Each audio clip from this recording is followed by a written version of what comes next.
right, good afternoon, everyone. The April 9th, 2026 Special Committee of the Libraries, Education, and Neighborhoods Committee will come to order. It's 3:02 p.m. I'm Maritza Rivera, Chair of the committee. Will the clerk please call the roll? Councilmember Foster. Here. Councilmember Lynn. Here. Councilmember Rink. Chair Rivera. Present. 3 council members are present. Thank you, clerk. Please note for the record, everyone, that Council President Hollingsworth is excused from today's meeting. If there's no objection, the agenda will be adopted. Hearing no objection, the agenda is adopted. We will now open the hybrid public comment period. Public comment should relate to items on the agenda or within the purview of this committee. Clerk, how many speakers are signed up today?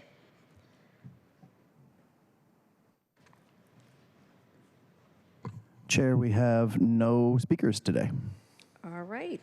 Then public comment is now closed, and we'll proceed to our items of business. Councilmember Rink, are you present?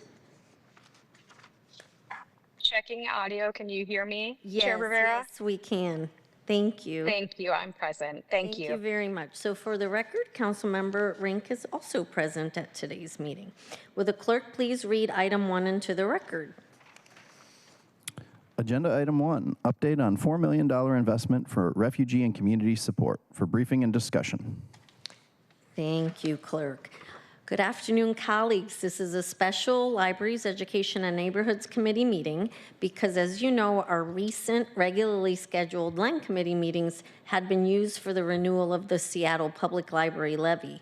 I wanted to hold this meeting today to provide an update on the very important $4 million investment that was given to OIRA in the 2026 budget in support of our immigrant and refugee community in town. Director Kuvu is here today to let us know how those funds are going to be implemented by her great staff at OIRA in support of our immigrant and refugee community members. I want to acknowledge the great work in general that OIRA does and has been doing for many years, not just now, for the immigrant community. For the record, I've had the pleasure of working with Director Vu all the way back to about 2018 or 2019, Director.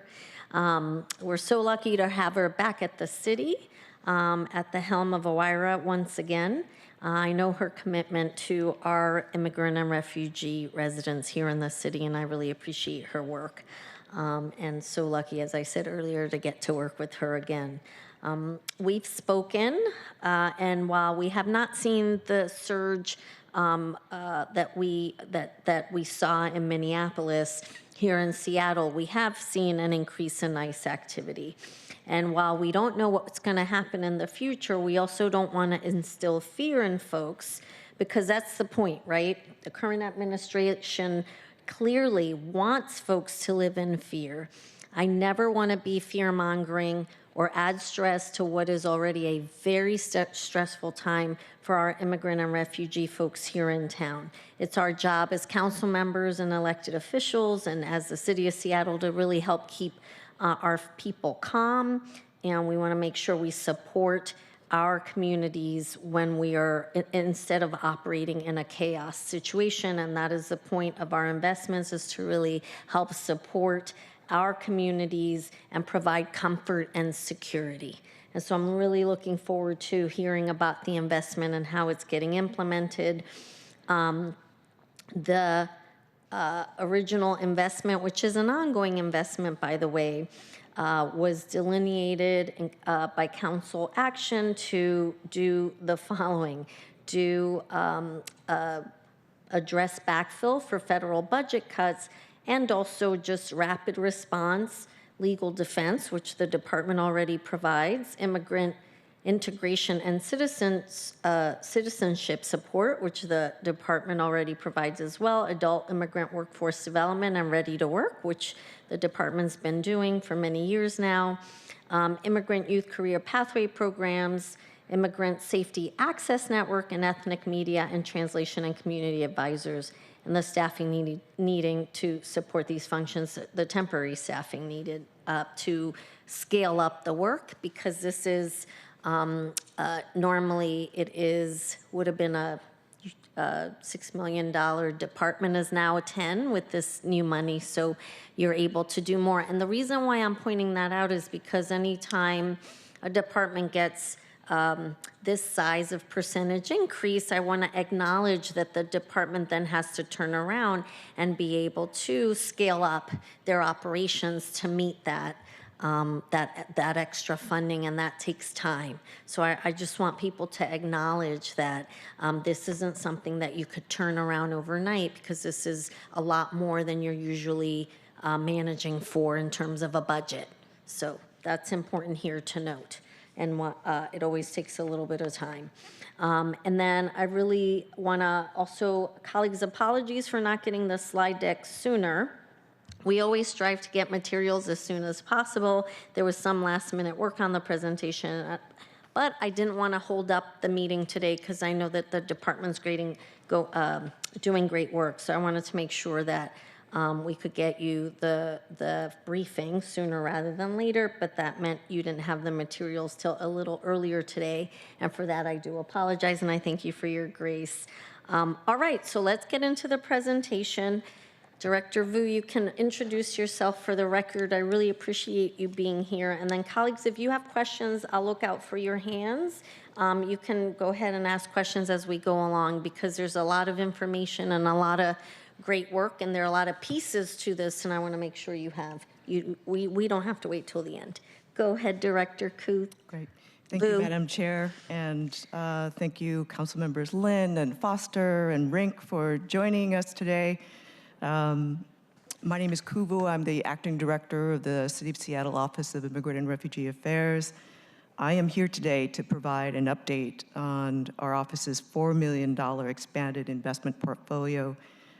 As the chair has referenced, this $4 million represents a significant increase to OIRA's budget, and we have a lot of thanks to community advocacy for that, but also support from City Council. And these additional resources will allow OIRA to continue supporting the mounting challenges facing immigrant and refugee communities today. For folks who are new to our audience today, the mission of OIRA is to improve the lives of Seattle's immigrant and refugee communities. And we do that by advocating for welcoming policies, providing programs and services that improve the health and economic well-being of immigrants and refugees, and doing community engagement, including our ethnic media program. So I want to start first with looking at the importance of this budget add and needing to make sure that we not only move quickly, but also do it in the right way that reflects community need. So we've done a lot of community feedback, looked at data and research, and all of that to reflect Council's directive to us, which is to mitigate impacts of federal funding loss and expand or create new programming to support immigrant and refugee communities, including legal services, workforce development, outreach and community navigation services, and other critical programs. So I'm going to start with this table here. I had the opportunity to give a high-level response previously, and now we want to drill down a little bit in the details, which I know that you're interested in. So we start first with the investment areas, which are removal defense. I want to move quickly through this and then spend a little bit of time in giving you more detailed information about what each of these investment areas looks like. So for removal defense, we have a proposed investment of $1.25 million. In community grants, we have $280,000, and if there's a surge in 2026, that will definitely impact what this investment looks like for 2027. We have a category to support businesses, workers, and social providers at an amount of $500,000. We have $250,000 for community response for detained families, and then additional investment areas that are impacted by federal funding cuts. For example, the legal orientation program there, that's work done exclusively by the Northwest Immigrant Rights Project at the Tacoma Detention Center. $538,000 of federal funding was cut there. And our proposal is to continue funding this work at $140,000. And this is an amount that's prorated for the percentage of detainees who have a direct Seattle tie, which is about 25%. Federal naturalization funding cuts in Seattle was approximately $675,000, and this amount reflects USCIS citizenship integration grants lost for several organizations serving people with a Seattle tie, including ACRS, REWA, and Neighborhood House. This total USCIS citizenship integration grants lost overall is more than $1 million per year, and our proposal is to fund these cuts for naturalization at $200,000 for this year. As we keep moving to cuts to federal funds for ESL, our estimate was that approximately $800,000 of federal funds were cut, affecting mostly our Seattle colleges. And we did receive reporting from North and Central Seattle colleges and are awaiting on information from South Seattle College. So I expected that $800,000 estimate was actually much higher, which represents lost capacity for serving community needs. So that our proposal to support this work at $655,000 gets us closer, but not a complete replacement of those federal dollars that were cut. Emergency assistance, we're looking at leveraging this $300,000 investment. We'll partner with Seattle Foundation. They have a goal of raising private dollars to match or exceed this amount. As you know, our office is doing the language access work and language justice, if you will, and ethnic media. We have a budget of $75,000 to $125,000 to make sure that we're able to reach as many audiences possible and to involve our important partners in ethnic media. About $300,000 will go to temporary staffing. The legislation approves for 3 positions, 2 SA strategic advisor, 1 general government positions, and 1 contracts and grants specialist. We do not need the grants and contract specialist role because we have the ability to absorb that additional work, but we will request 1 strategic advisor, 1 position, and that position will sunset at the end of the year. So I want to add that and then just step back for a moment here to explain how we arrived at those investment areas and the amounts, and really grounded in the previous slide that we saw, which is that we did a lot of listening beginning from the time that the new White House took place, and we knew that there was going to be a lot of immigration activity. So we convened our legal programs and did a survey for both the Legal Defense Network and our naturalization program partners back in May of 2025 and did another one in March of 2026. Same thing for our ESL and workforce education partners, a survey and in-person convening in July 2025 of last year, and again in March of 2026. Rapid response, that was an ongoing discussion because if you recall, the enforcement action started immediately in 2025, and that body of work was critical for us to stand up as quickly as possible. And we did one-on-one engagement with my predecessor, the OREA director, with 23 community partners, which I've continued to do in my return to the city. And as the Mayor Katie Wilson's administration has taken leadership, they felt it was important to also be grounded in the listening and learning from immigrant and refugee communities. And the mayor and her staff held a roundtable in February 2026. We took information from her transition team that did 2 listening sessions and a survey, another ethnic media roundtable in March of 2026, and then some really substantive conversations that we've done with our peer jurisdictions in cities such as Boston, Denver, Chicago, Minneapolis, and San Jose. And of course, Chicago and Minneapolis had a lot of important lessons to share. So what did we learn? I want to reflect first on the number one priority that stood out through all of the engagement that we did, and for good reason.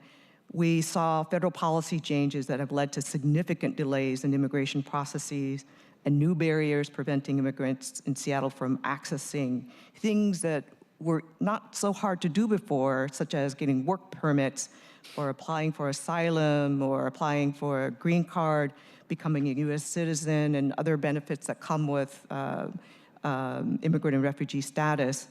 But those increased requests for legal assistance and immigration information due to heightened community concerns about immigration enforcement tactics. So we see, according to track data mapped out to the Seattle subdivision of King County, there are 14,290 cases in immigration court, with about 6,266 that are represented by an immigration attorney, and approximately 8,000 without representation. So effectively, almost 60% of the cases have no legal representation. And the data shows also that between 2024 and 2025, according to the Seattle Times article dated March 11th, we saw an increase of 152% in enforcement, along with increased challenges for communication with detained individuals. And on Tuesday, I had the opportunity to sit with a coalition called Hot Pot for All, which is a group of organizations that serve mostly Southeast Asian immigrants, but many of those come as refugees, and that community has seen a devastating toll in deportations that happened very quickly. So it is not just our members who have no documentation, it is members of our communities who are here with status and who are being deported and not able to see their families or communicate with them. And what's significant about this is that 929 arrests were carried out in 2024. Among Washington counties, King County saw the highest number of arrests last year, with 1,030 people taken into custody. And nearly half of the King County arrests, about 470, were in Seattle, which to me debunks the idea that Seattle is safe from ICE enforcement. That is just not true when we look at the data.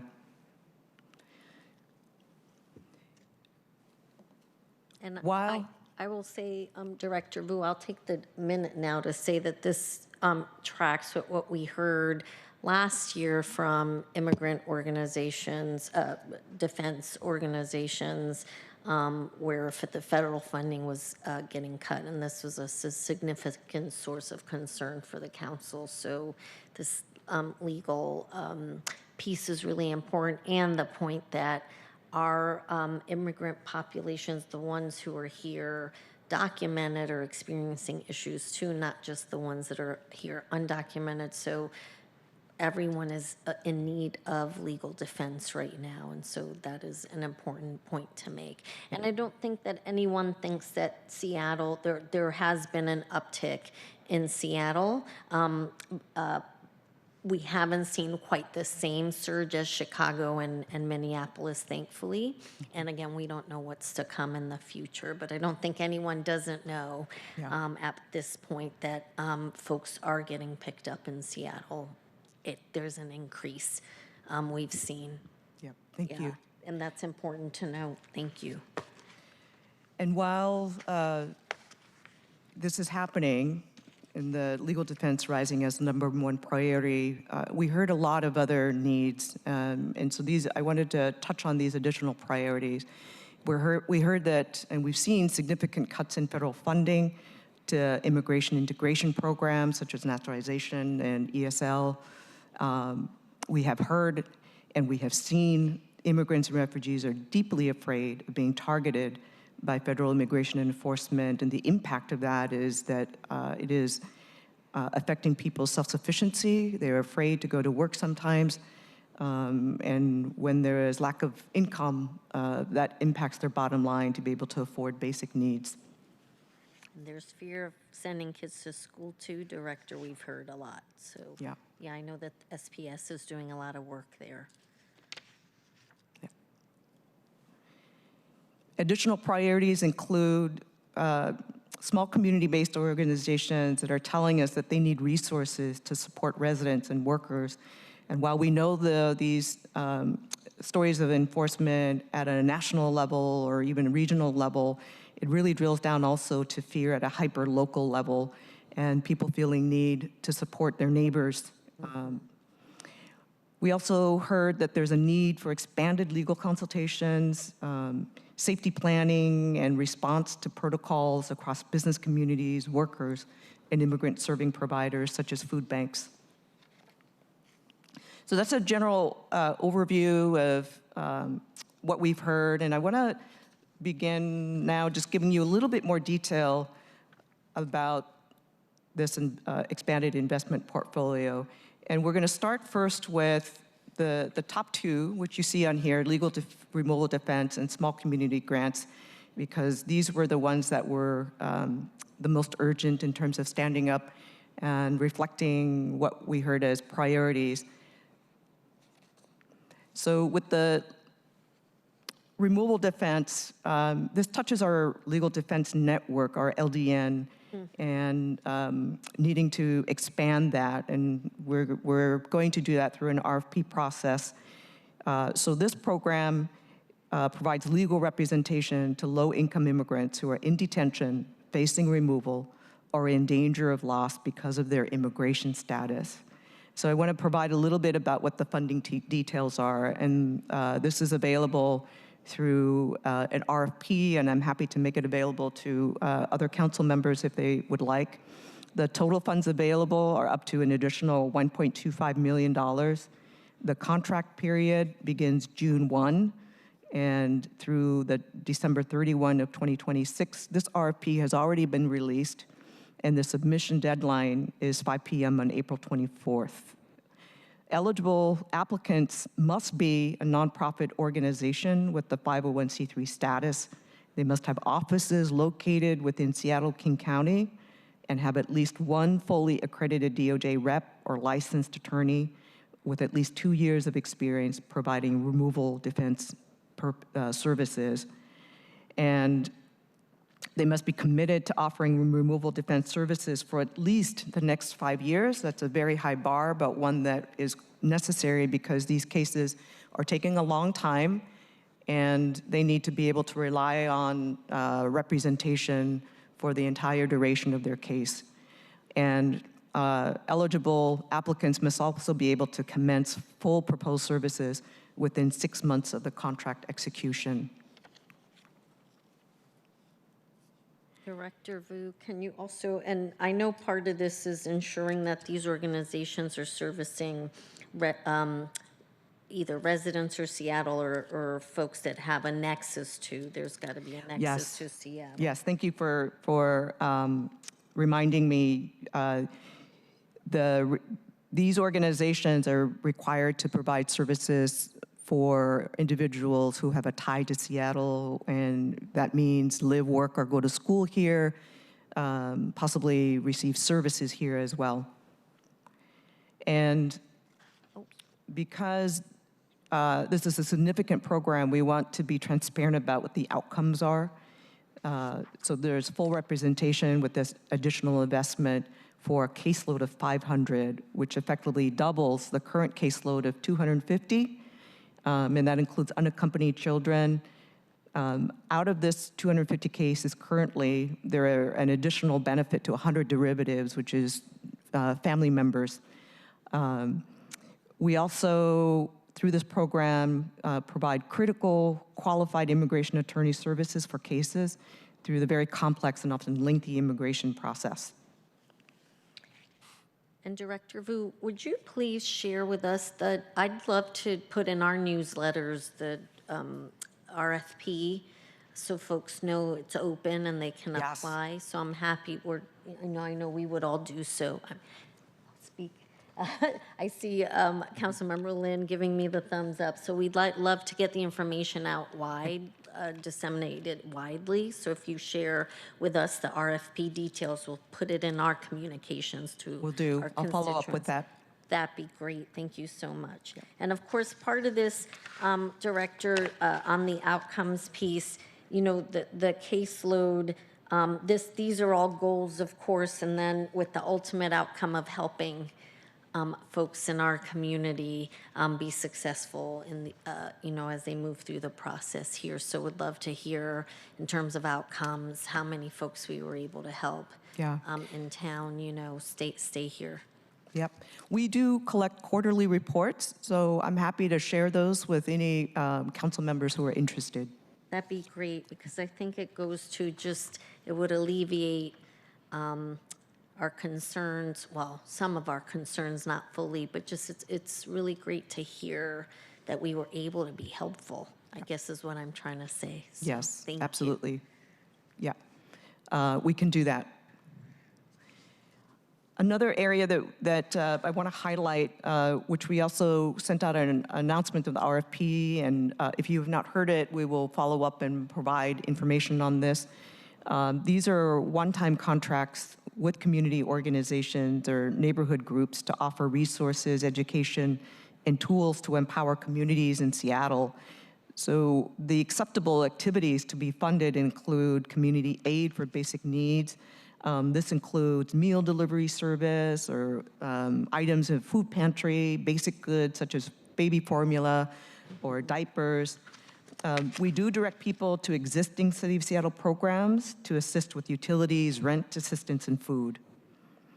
Another acceptable activity is Know Your Rights presentations or community info sessions that can include recent or pending changes in immigration law and policy, of which there have been many. It also includes immigrant workers' rights and protections, for example. A third activity that this funding will support is family safety planning. This is typically offered through workshops or clinics and with an immigration attorney who helps individuals and their families create plans for care of children or other dependents. In addition, they also provide legal preparations in the event of the detention or deportation of a parent or legal guardian. And I know some of our community partners have used their discretionary dollars because it's just what was needed by community. El Centro, I know, is doing that, and a number of other organizations, and so we can learn a lot from that. And in fact, I have recommended to some of our Asian API communities to lean into the expertise that our Latino communities have developed. And that's a way that we can learn from each other. Yeah. And there was a recent article actually talking about across the United States, kids who come home to find their parents have been detained. And so having a family plan in place is really important. Yeah. It's very sad. And also there's, having a plan in Yeah. place is really important. Thank you. So the funding details is pretty straightforward. Because we mean this to be a broad category for the types of activities that the city does not currently support, and that our intention is to reach very small organizations that many of which may not have any experience contracting with the city, we want to make this easy. So these will be applications through PDFs and one-on-one phone calls, for example, just to drill down a little bit to understand what the proposed activities are and that people understand. We'll follow up also with any technical assistance that may be needed for very new organizations working with the city. The funding details are described here. The total funds available are up to $280,000. I do want to say that where there may be underspending in other parts of our investment portfolio, that we have the option to shift some of those resources over here, because our expectation is that the need is greater than the resources that we have, and that is true probably across every grant area in the city of Seattle. Each application may be awarded up to $10,000, and here organizations are still eligible even if they receive city dollars in other areas or other departments, so we want to make that clear. The application deadline, applications will be accepted on a rolling basis with funding decisions announced within 6 weeks of application submission.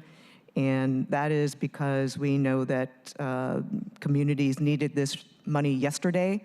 And so we want to make these resources available as quickly as possible, but also allow for enough time for very small organizations to have a chance. And so we'll keep this open for as long as budget is available or until funds are exhausted. The contract period for this is through this calendar year. This is really important that eligibility is contingent on a nonprofit having 501c3 status, or they may partner with a fiscal sponsor with 501c3 status. But in any case, they must serve people with a Seattle tie. I do want to emphasize, it's not on a slide, but it's important to communicate that this program cannot fund any projects that actively or unlawfully obstruct or interfere with federal immigration enforcement. We cannot fund legal advice not provided by an immigration attorney or accredited DOJ representative, and we cannot fund cash assistance for individuals. So that's spelled out in the RFP, but I just wanted to make sure to convey that to you all as well. Thank you, Director.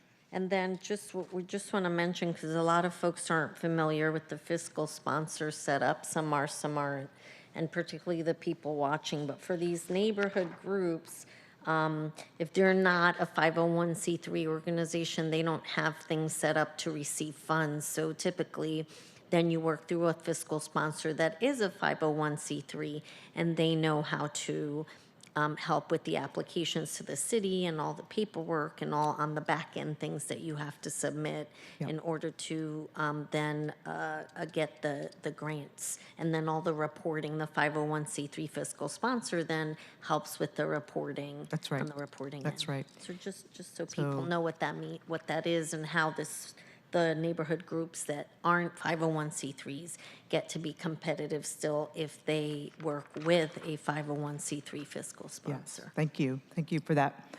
That's right. So reporting is a part of contracting with the city, and we want to be transparent about that. So moving forward, the outcomes that we have for the community small grants. Sorry, Director, one more. We have a question here. Sorry, Director. Councilmember Lynn, you're recognized. Thank you, Chair. On the eligibility, you know, some of our unions, in particular industries, you know, a majority of their members may be immigrants.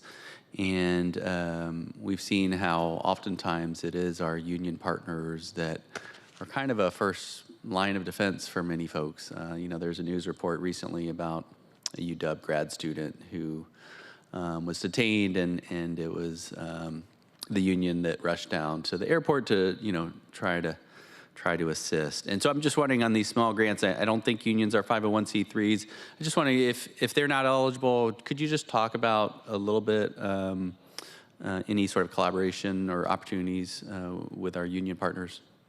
That's a good question. Certainly from the worker angle, there's a lot of collaboration. And so I'll go back to our group. I know labor unions have a specific labor tax status, and I don't want to rule that out, so thank you for pointing that out. And then I'd love to follow up with you to have a more substantive conversation about that. Right. Having said that, I do want to say that our intention is to support very small organizations, and although unions do important work, I think given the amount of support or request that we would expect from this, that would be applied against consideration for organizations that have no resources. So I want to make sure to offer that as well. Right. Okay, thank you. Yeah. Thank you, thank you. That's a great question, Councilmember Lynn, and thank you, Director Vu, because a lot of folks don't realize that, part of this effort is really, there are a lot of folks on the ground and a lot of folks that want to help the folks on the ground, immigrant folks on the ground, and we want to make sure that we're working with folks that have access to a lot of people that might not know how to get resources and how to, how to access some of these resources. So oftentimes we find these small community groups that want to be, and sometimes they get squeezed out of the process because they're not used to contracting with the city. Yeah. So I think what I'm hearing you say and what I know from our work in the past together is that the department is also really intentional to make sure that we're providing access and opportunity for some smaller groups that do already help folks in community, but they don't necessarily know how to access city dollars, which is why I bring up the fiscal sponsor piece, because a lot of those organizations aren't necessarily 501c3s, and they need to be able to have this fiscal sponsor to do the work. Yeah. Yeah, so I just pointing out those smaller groups Thank you. and the importance of the smaller groups, because they're doing so much in community and they don't necessarily always have the access. Thank you. Yeah. That's what I'm hearing you say, but Yes. you correct me if I'm wrong, Director. And the beauty of what we saw in Minneapolis was that the decentralized nature of how people came together with very little resources was admirable. And we are in such a privileged position to have any amount of money to be able to support local efforts.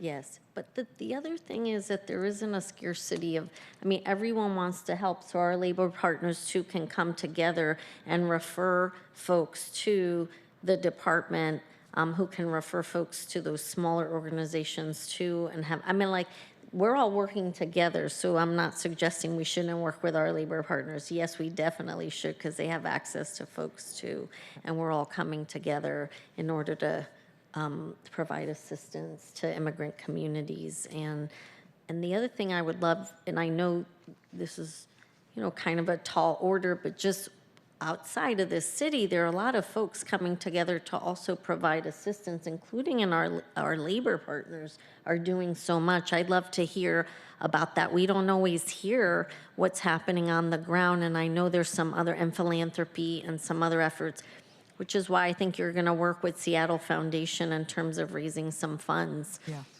Because, the need is greater than we're able to address.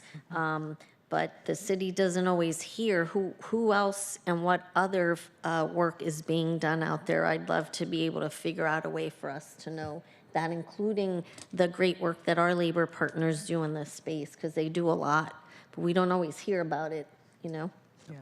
Thank So, you. Thank you. So this next slide here, I wanted to share the outcomes that we can expect from this body of work, and also to highlight that we do require all grantees to track and report to us the number of events, the topics, the number of attendees, and languages served, specifically for family safety planning activities. Grantees will report the number of completed plans for basic needs. Grantees will attest to the eligibility of those who are served and provide receipts or financial reports for the type of need. And that, consistent with our concern about data and privacy, we want you to know that all of this will be reported to us only in the aggregate. Yes, really important to note that the city does not collect information, identifying information, no names, address, nothing of that nature. We just receipts don't have names attached to them, but we just need for our reporting, our fiscal, our books. We need to make sure we have the documentation, but it is not to identify individuals or to discourage anyone from coming out to get assistance. That's right. Yeah, So thank you. here's just an example of a reporting template here. I wanted to share that so that you could see what our community partners will see. And then the next phase of funding. So I just talked about the LDN expansion and the community small grants. Those were the first to be released. This next phase of funding includes investments that will go out and be announced later this spring, which is support for a body of immigrant inclusion services. I mentioned earlier the federal funding losses that we have seen for naturalization and ESL and the legal orientation program. Also, we want to support the community response for detained individuals and families. And for those who are interested in learning more about this and upcoming opportunities, just come to our website. There's a link here in the slide. And then we provide regular updates and resources through our monthly newsletter, our blog, and social media. So please stay connected with us and stay informed, and that information is here on the screen. And I will stop there. Thank you. Thank you, Director. It's clear you and your team, and thank you to your team, some of which are in the audience. Nice to see you again, are doing a lot.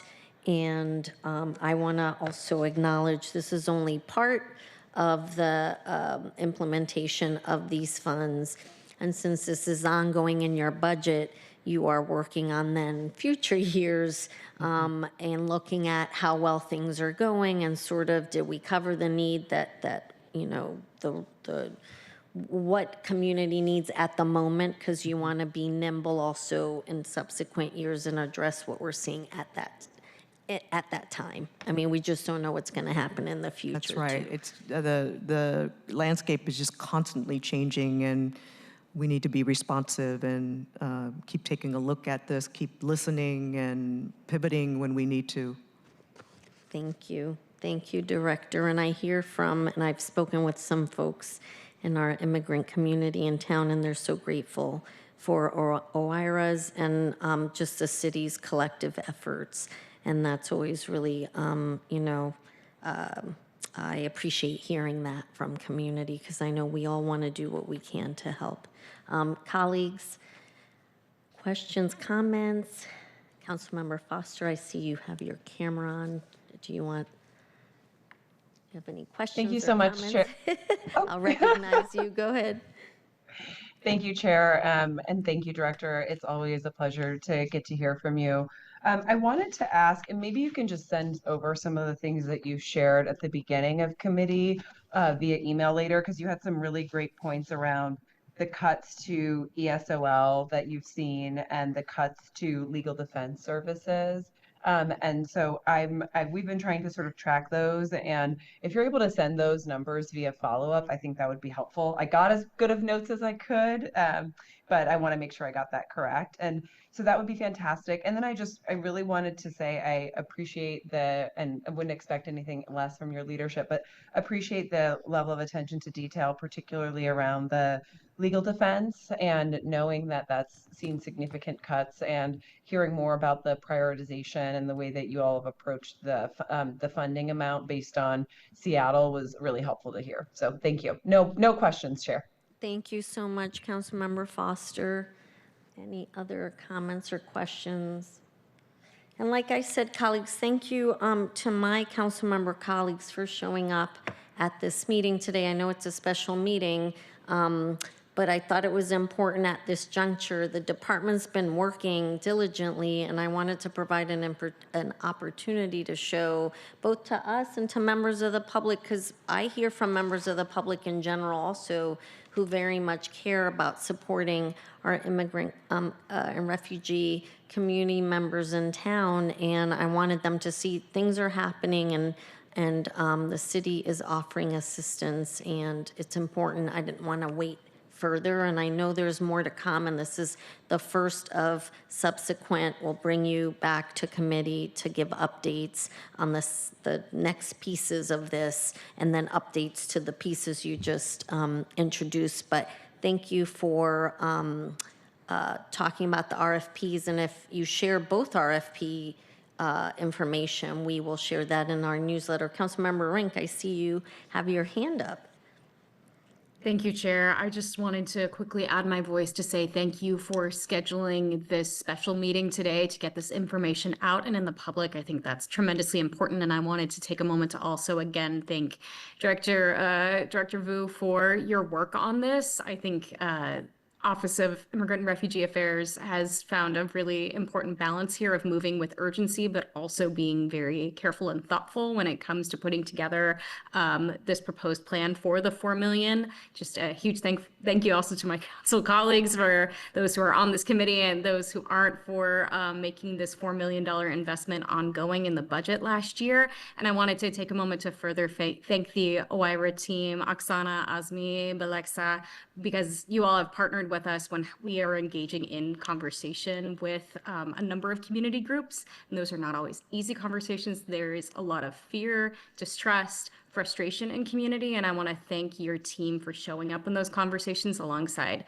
myself and a number of other council offices to really make sure we are hearing the authentic voices and making sure that the subsequent plans for this funding is really informed by what is needed by community. So I wanted to take a moment to thank you and your team for your careful work. And thank you again, Chair, for making time for this committee meeting to get this information out in public. It's my Thank you. pleasure. Thank you, Councilmember Rink. And I also want to acknowledge the county.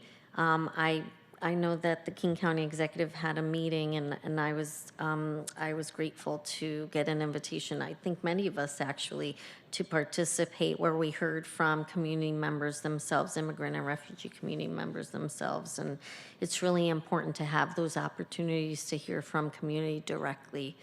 So really appreciate partnering with the county on this, who I know is also giving resources and trying to do what they can. And the state, for that matter, the governor is also, he cares deeply about this too. So we are all working and partnering together in supporting our immigrant and refugee community members, whether it be at the city, with the city of Seattle, at the county, and at the state level.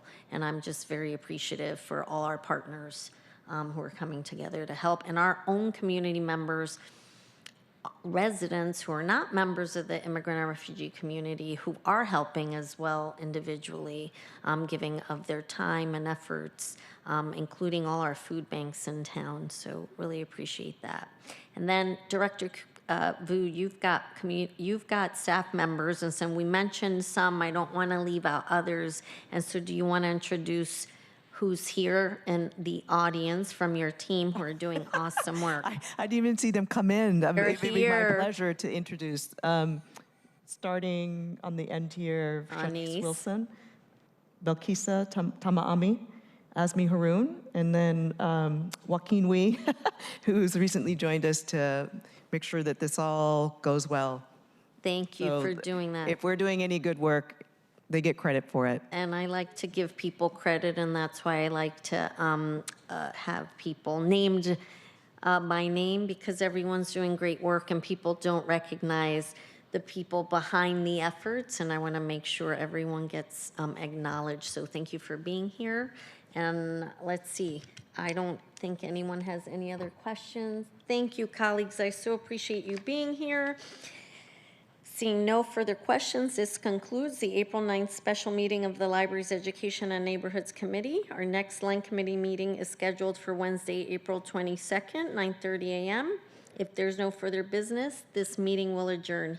Hearing no further business is 3:51 p.m., and this meeting is adjourned. Thank you. Thank you, Chair.